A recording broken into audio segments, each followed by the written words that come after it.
ঘুরনা পিঠা যারা যারা করতে পারে না তারাও একদিনে করতে পারবে। এই দেখে নাও রেসিপিটা। একটুকু পুড়ে নিই, হালকা জ্বালন দেবে।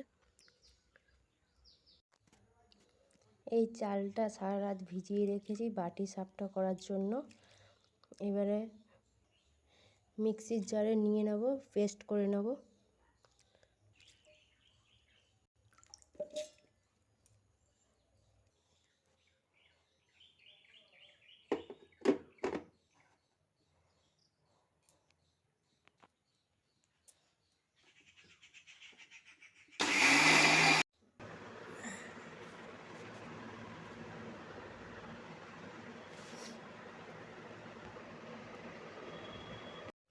বেশি গাঢ় করলে চলবে না, এইভাবে রাখতে হবে।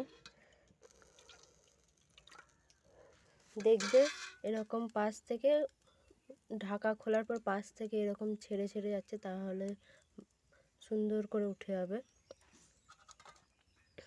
ঢাকা দিয়ে দেবো। এবার ঢাকাটা খুলে দেখব হয়েছে কিনা। ঢাকাটা খুলেই সাথে সাথে নাড়বে না, চারিদিক দিয়ে নাড়া দেবে না, তোলার চেষ্টা করবে না। একটুখানি পরে তারপরে চারিদিক থেকে এইভাবে তুলবে, দেখবে সুন্দর উঠে যাবে। আর করার যেইখানটায় তাপটা লাগে ঠিক ততটা দেবে, গোলটা ততটা করবে বড়। বেশি বড় করলে কী হবে না, তাপটা লাগবে না আর এইভাবে উঠবে।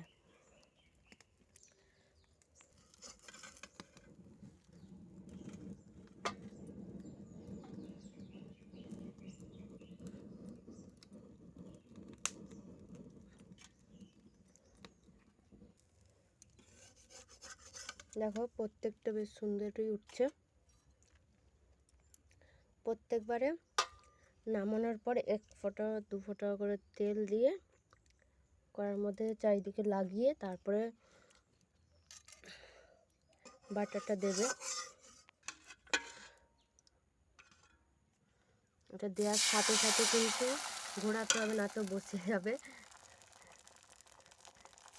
দেখো বসে গেছে।